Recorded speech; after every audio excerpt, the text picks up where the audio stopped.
I'm going to show you what really happened when Michael Saylor sold Bitcoin for the first time in 4 years, and why the market's reaction reveals more about where we are in the cycle than the sale itself. The reason you should listen to me is that I've been in this market for over 12 years, and I've seen this exact type of panic play out before, multiple times at the worst possible moments. I'll break it down by walking through what strategy actually sold and why, how the market massively overreacted, what this tells us about the current bear market psychology, and what it means for the bottom. On June 1st, 2026, Michael Saylor's company Strategy, formerly MicroStrategy, sold 32 Bitcoin for about $2.5 million, and the market completely lost its mind. Bitcoin dropped below 71,000, MSTR shares fell over 5%, and over the next 12 trading sessions, investors pulled nearly $4 billion out of US-listed Bitcoin ETFs. That was a record consecutive outflow streak. All of that because the biggest Bitcoin bull on the planet sold 0.0038% of his holdings, not even 0.04%.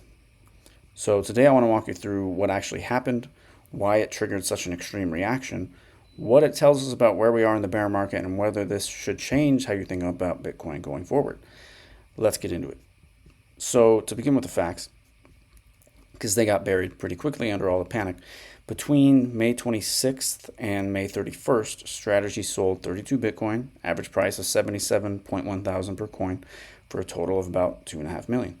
They disclosed this in an 8K filing on June 1st. Why did they sell? Well, it was to pay the dividend on their STRC, or Stretch Perpetual Preferred Stock, which is a financial instrument that Strategy uses to raise capital to buy more Bitcoin. I made a video about that a few weeks ago. You should go check it out. It pays an 11.5% yield, and that dividend has to come from somewhere. So they sold 32 coins out of 843,000 or so. And to put that into perspective, if you had $100,000 worth of Bitcoin, that would be like selling $3.80 worth. You wouldn't even notice it was gone. Here's another thing people missed. They sold at 77,000 per coin. Bitcoin was trading around 71,000 when the news came out. They sold above their average cost basis of about 75.7 thousand. They weren't panic selling, they were managing their balance sheet. Saylor himself posted on X afterwards saying the goal is to make Stretch the best credit instrument in the world. He wasn't running for the exits, he was funding a financial product that lets him keep buying Bitcoin. But none of that matters in the market, and that's the part worth paying attention to. Here's the thing, the sale was mathematically irrelevant. Every analyst who looked at it said the same thing, that it was basically immaterial. But it cracked something more powerful than a balance sheet. It cracked a narrative. And here's the part that I take issue with myself. Again, it's not really about the math, the numbers, it's about this. For years, Michael Saylor built his entire public identity around one idea. He would never sell Bitcoin, and you should never sell Bitcoin. He famously said on stage at the Bitcoin conference several years ago, "You do not sell your Bitcoin." And then he defended this later by saying, "I said you don't sell your Bitcoin. I never said the company wouldn't sell Bitcoin." Whatever. He said in interviews, on podcasts, and at conferences, like I just mentioned. He repeated it so many times it became a load-bearing belief for a lot of people in this market. You could think of Strategy's Bitcoin treasury like a dam. The dam's value doesn't come from just how much water it holds. It also comes from the belief that someone is not going to just open the floodgates. And the moment Saylor sold 32 coins, people didn't look at the math. They looked at the precedent. It looked like floodgates were being opened. And if Saylor can sell once, he can sell again. If Strategy can sell, the entire corporate treasury thesis, which dozens of other companies copied, comes into question. And that's pretty much what the market was reacting to, not the 32 Bitcoin. To the idea that the most committed holder in the world just proved he's willing to let some go, despite the fact he said he would never do that. And then it got worse. Some commentators pointed out the last time Strategy sold Bitcoin was December 2022, right near the cycle bottom. So now people were drawing a parallel. Is Saylor selling near the bottom again, or is this the start of something bigger? CNBC reported that Strategy has officially pivoted away from the never sell stance toward actively managing their balance sheet. And that language shift matters too. Quote unquote, never sell is a conviction, whereas actively managing is a corporate treasury function. And those are two entirely different things. Now, here's where I want to zoom out, because this overreaction is actually a really useful data point when it comes to where we are in the cycle. When the market panics over a 2.5 million sale from a company holding more than 50 billion in Bitcoin, it tells you something important about sentiment. People are scared. I know this may be preaching to the choir, because if you're watching this video, you probably already know this to an extent. But people are scared. They're looking for reasons to sell, much more than reasons to hold, and any crack in the armor becomes an excuse to hit the exit button. And that's textbook bear market behavior. I've seen it happen many times, many different ways over the last 12 years. In 2018, people panicked every time a whale moved coins to an exchange, even if it turned out to be an internal transfer. In 2022, after FTX collapsed, even any positive news couldn't move the price because nobody trusted anything anymore. And that's more or less where we are right now. The fear and greed index recently hit 12, which is extreme fear.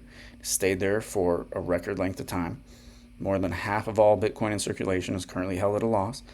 Over 10.5 million coins are underwater versus about 9.8 million in profit. And that crossover has only happened at major bear market bottoms in previous cycles. Bitcoin hit the 200-week moving average at around 61,300 earlier this month. It's approaching that level again.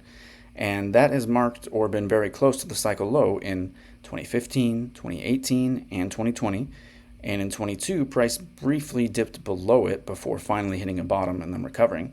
And it only stayed there for a couple of months, by the way. I think it was just November and December, maybe 8, maybe 9 weekly closes beneath that level. And that's the longest stretch that has ever happened, by the way.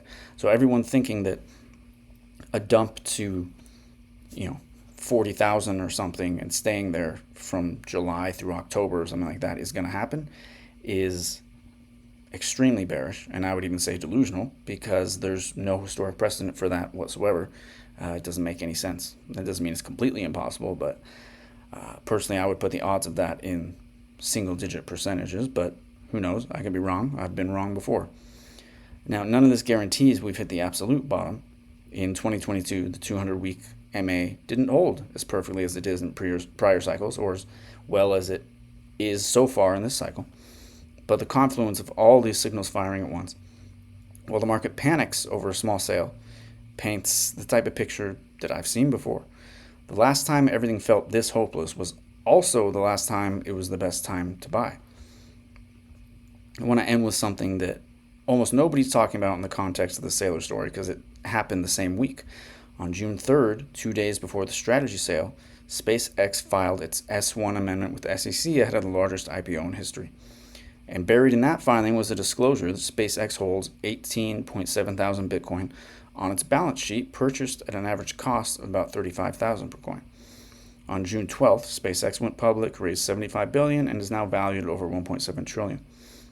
They carried that Bitcoin position straight through the listing without selling a single coin.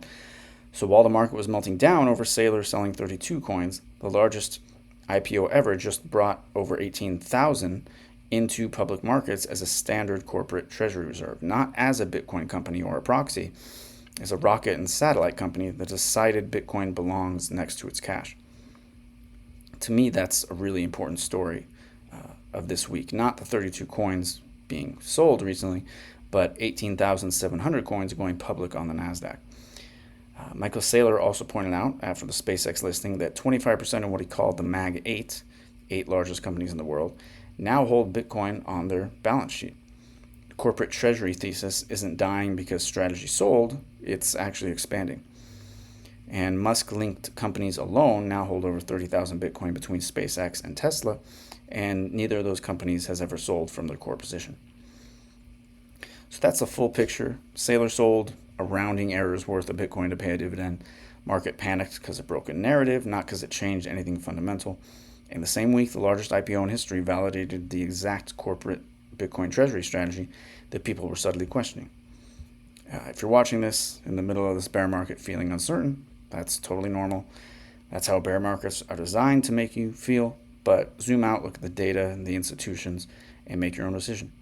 If you got value from this, please like and subscribe. It helps the channel more than you know.